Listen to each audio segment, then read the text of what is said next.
নমস্কাৰ সম্মানীয় কৃষক বন্ধুসকল, মই হাতীমা আজি আকৌ পুনৰ আপোনালোকৰ মাজলৈ উপস্থিত হলোহি। তো বন্ধুসকল, আজি মোৰ আলোচ্য বিষয় উৰহি খেতি। 2025 বৰ্ষৰ এই উৰহি খেতিৰ ভিডিঅ' এটা আপোনালোকলৈ মই আপলোড কৰিবলৈ গৈ আছোঁ, বা ভিডিঅ'টো আপোনালোকলৈ পঠিয়াই দিলোঁ। আজিৰ এই ভিডিঅ'টো চালে আপোনালোকে নিশ্চয় গম পাব যে উৰহি খেতি আমি যে কৰোঁ ঠিকেই, কিন্তু উৰহি গছৰ ফুলবিলাক সৰি পৰি যায়। কিয় পৰি যায়?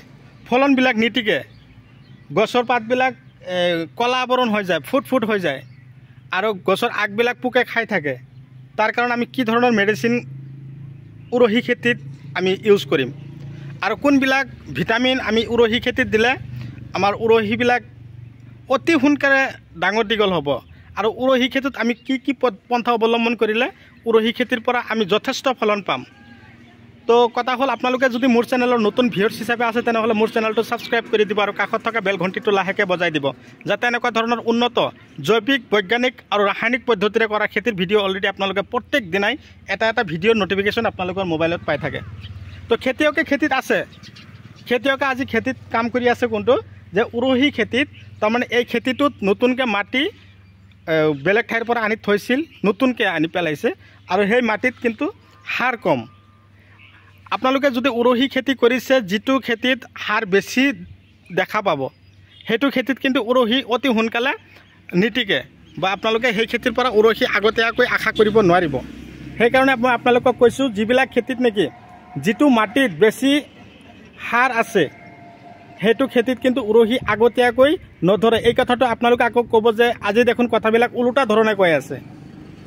একদম মই নিজে আপোনালোকক কৈ আছোঁ, মই নিজে এনেকুৱা ধৰণৰ উৰহি খেতি কৰিছোঁ, মই এইটো খেতিৰ পৰা যথেষ্ট টকা উপাৰ্জন কৰিছোঁ। তো কথা হ'ল, এইটো খেতিৰ কাৰণে প্ৰধান খাদ্যটোৱে হ'ল পানী। উৰহি খেতি যেতিয়া এই গছত ফলন আহি যাব, তেতিয়া কিন্তু আপোনালোকে খেতিত যথেষ্ট পৰিমাণ আপোনালোকে পানীৰ যোগান ধৰিব লাগিব। জলসিঞ্চন আপোনালোকে সপ্তাহত 4 দিন কৰিব লাগিব, এনেকুৱা অৱস্থা হ'ব। তো কথা হ'ল বন্ধুসকল, আজিৰ এই ভিডিঅ'টো আপোনালোকে স্কিপ নকৰিব, আৰম্ভণিৰ পৰা শেষলৈকে চালে, বা A to Z চালে আপোনালোকে এই উৰহি খেতি যদি আপোনালোকে কৰিছে তেনেহ'লে আপোনালোকে আৰু বেলেগ ভিডিঅ' চোৱাৰ কোনো প্ৰয়োজন নাই। মোৰ ভিডিঅ'ত যিকেইটা কথা কৈছোঁ, আপোনালোকে যদি এটাকৈ কথা আপোনালোকে মানি চলিব পাৰে, তেনেহ'লে আপোনালোকৰ দৰে আৰু বেলেগে খেতিৰ পৰা উৰহি উঠাব নোৱাৰিব। একদম মই 100% কৈ দিছোঁ, আপোনালোকে মোৰ কথাখিনি অকণমান ফ'ল' কৰক। আপোনালোকে যদি মোৰ কথাখিনিৰ ওপৰত ভিত্তি কৰি উৰহি খেতিত গুৰুত্ব দিয়ক বা যতন ল'ব পাৰে, তেনেহ'লে আপোনালোকৰ উৰহি খেতিৰ পৰা আপোনালোকে যথেষ্ট টকা উপাৰ্জন কৰিব পাৰিব, ভাল এটা ৰাস্তা নিশ্চয় বিচাৰি পাব। তো দেৰি নকৰি আৰম্ভ কৰিবলৈ যাম। তো কথা হ'ল, গছৰ পৰা গছৰ দূৰত্ব 5 ফুট, এঠাইতে 2টাৰ পৰা 3টা গছ ৰুইছে, ভাল কথা। আৰু এটা কথা হ'ল, শাৰীৰ পৰা শাৰীৰ দূৰত্ব 6 ফুট বা 5 ফুট ৰাখিব পাৰিব। আৰু যেতিয়া গছ গৈ চাং পাইগৈ, এনেকুৱা ধৰণৰ 2 হাত বা 1 হাত আগবাঢ়িছে, সেই সময়ত আপোনালোকে কি কৰিব, অলপকৈ গোবৰ সাৰ আপোনালোকে কি কৰিব লাগিব, গছৰ চাৰিওফালে পইণ্ট আকাৰত দি দিব। কেতিয়াও উৰহি খেতিত আপোনালোকে এই কি বুলি কয়, চুপাৰ সাৰটো আপোনালোকে দিবৰ কাৰণে প্ৰস্তুতি নল'ব। উৰহি খেতিৰ মাটিটো কিন্তু টান হৈ থাকিলে ভাল। মাটিত যদি আপোনালোকে বেছি উৰ্বৰ কৰি ৰাখিব বিচাৰিছে, তেনেহ'লে কিন্তু গছটোৰ গুৰিত কি হৈ যাব, আলু হৈ যাব। সেই আলু ফটাবৰ কাৰণে আপোনালোকৰ তেতিয়া প্ৰয়োজন হৈ যাব 3G ফৰডন। চৰকাৰে আমাক যিটো খেতিত দিবৰ কাৰণে দিছে, ওপৰৰ পৰা যিটো পঠিয়াই আছে, সেইটো কিন্তু আমি দিব লাগিব।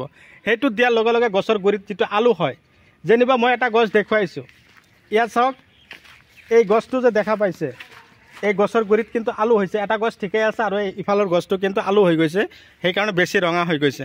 এইটো কিন্তু মৰি যোৱাৰ সম্ভাৱনা আছে। সেইকাৰণে মই আপোনালোকক কৈছোঁ, উৰহি খেতিত কেতিয়াও এই ৰাসায়নিক সাৰৰ ক্ষেত্ৰত মই কৈছোঁ, ইউৰিয়া দিব পাৰিব, নাইট্ৰজেন, তাৰপিছত DAP 1428 বা 1026, আপোনালোকে এনেকুৱা ধৰণৰ DAP দিব পাৰিব। কিন্তু আপোনালোকে পৰাপক্ষত চুপাৰ সাৰটো বেছি নিদিব, পটাছ দিয়ক। পটাছ পৰিমাণটো কম, বিঘাত আপোনালোকে 3 পৰা 4 কিলো দিব পাৰিব। তো খেতিত ফলন আহি যাব, তাৰ কাৰণে গছত ফুল একদম পূৰা বগা হৈ যাব, কিন্তু ফুলবিলাক এনে ভৰি পৰি যাব। কিয় পৰি যাব, তাৰ কাৰণে মই ঔষধকেইটা নাম কৈ দিছোঁ, আপোনালোকে পৰাপক্ষত কি কৰিব, টুকাই ৰাখিব। মই কোৱা ঔষধকেইটা আপোনালোকে টুকাই ৰাখিব। এটা হ'ল বষ্টাৰ, মনত ৰাখিব কিন্তু বষ্টাৰ। এই বষ্টাৰৰ কাম হ'ল কি, ফুলৰ ওপৰত এক ধৰণৰ বগামাছিৰ দৰে এক ধৰণৰ উৰণীয়া পোক আছে, সেইটো বহি থাকে।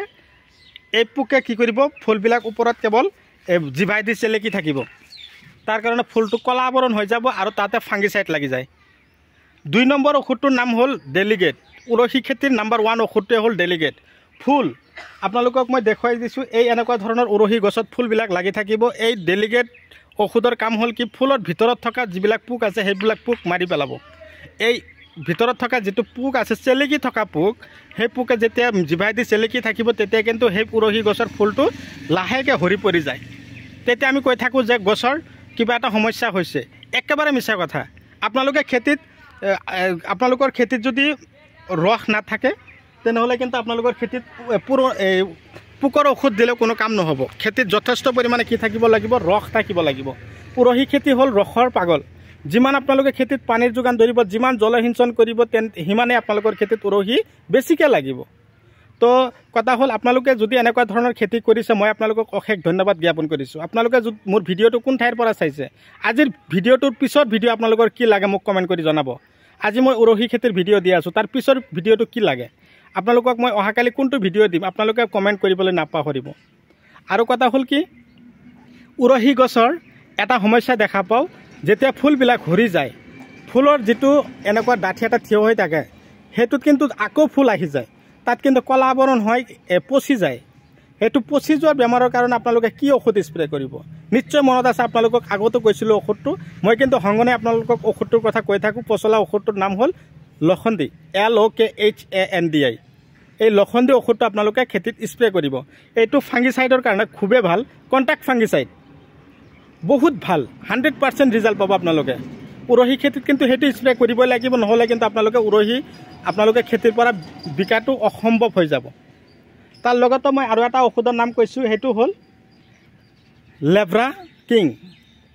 লেভ্ৰা কিং এইটোৰ কাম উৰহী খেতিত একে ধৰণৰ ঔষধ আপোনালোকে নিদিব বাৰে বাৰে আপোনালোকে চেঞ্জিং কৰিব এইটো সপ্তাহত যদি আপোনালোকে লেভ্ৰা কিং দিছে পিছৰ সপ্তাহত ডেলিগেট দিব তাৰ পিছৰ সপ্তাহত আপোনালোকে পকেট দিব এনেকুৱা ধৰণৰ মিক্স আপ ঔষধ দিব কিন্তু যদি আপোনালোকে কৈ থাকে যে মই এটা ঔষধে দি খেতি একদম আৰম্ভণিৰ পৰা শেষলৈকে নিশ্চয় শেষ কৰিম এইটো কিন্তু ভুল তথ্য ভুল প্ৰমাণিত হৈ যাব আপোনালোকৰ খেতিত উৰহী নীতিকে নধৰা আৰু আপোনালোকৰ খেতিৰ পৰা উৰহী ছিঙিবও নোৱাৰিব আৰু মাজে মাজে দানা সিঁচিব 95, 98 হিমুক আৰু ফলবিক এচিড থকা এই দানাবিলাক দিলে গছৰ ফলন বেছি হয় ফুলবিলাক বেছিকৈ ধৰে সেইকাৰণে আমি খেতিত ফলন বৃদ্ধিৰ বাবে 98 যিটোৰ নাম হ'ল ষ্ট'প্লেজাৰ আৰু এটা হ'ল কোৱালিটি স্পেচিয়েল গোল্ড আৰু এটা হ'ল কোৱালিটি স্পেচিয়েল সয়েল এনেকুৱা ধৰণৰ উন্নত দানাবিলাক আপোনালোকে দিব তাৰ লগতে উৰ্জা এটা দানা আহিছে কোম্পানীয়ে ভাল দানা আমাৰ মাজত এৰিছে এন্ট্ৰি কৰিছে এই দানাটো আপোনালোকে খেতিত দিব পাৰিব ভিডিঅ' চাই কেনে পালে কমেণ্ট কৰিবলৈ নাপাহৰিব আৰু যিকেইটা কথা কৈছোঁ আপোনালোকে ফ'ল' কৰিব মোৰ ভিডিঅ'টো যিমান পাৰে শ্বেয়াৰ কৰিব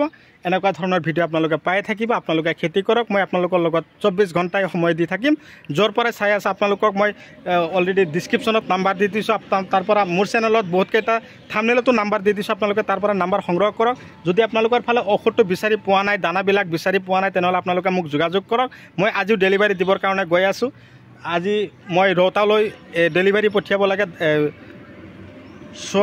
স্বাগিম স্বৰ্গীয়াৰী দাদালৈ আজি পঠিয়াই আছোঁ তো আপোনালোকৰ যদি এনেকুৱা ধৰণৰ দানা ঔষধৰ প্ৰয়োজন হয় মই আপোনালোকক যোগান ধৰিম আপোনালোকে খেতি কৰক মই এটাই কথা বুজি পাওঁ আমাৰ অসমীয়া মানুহখিনিয়ে যাতে খেতি কৰে উন্নত হ'ব পাৰে খেতি কৰি ভাল ৰাস্তা বিচাৰি পায় আমাৰ নিচিনা মই যেনেকুৱা শিক্ষিত নিপুণ হিচাপে আছোঁ খেতি বাতিৰ ওপৰত মনোযোগী হৈছোঁ এনেকুৱা আপোনালোকক খেতি বাতি কৰক সফল হওক তাৰে কামনালৈ আজিৰ ভিডিঅ' এইখিনিতে মই অন্ত পেলাইছোঁ পৰৱৰ্তী ভিডিঅ'ত পুনৰাই লগ পাম বাই বাই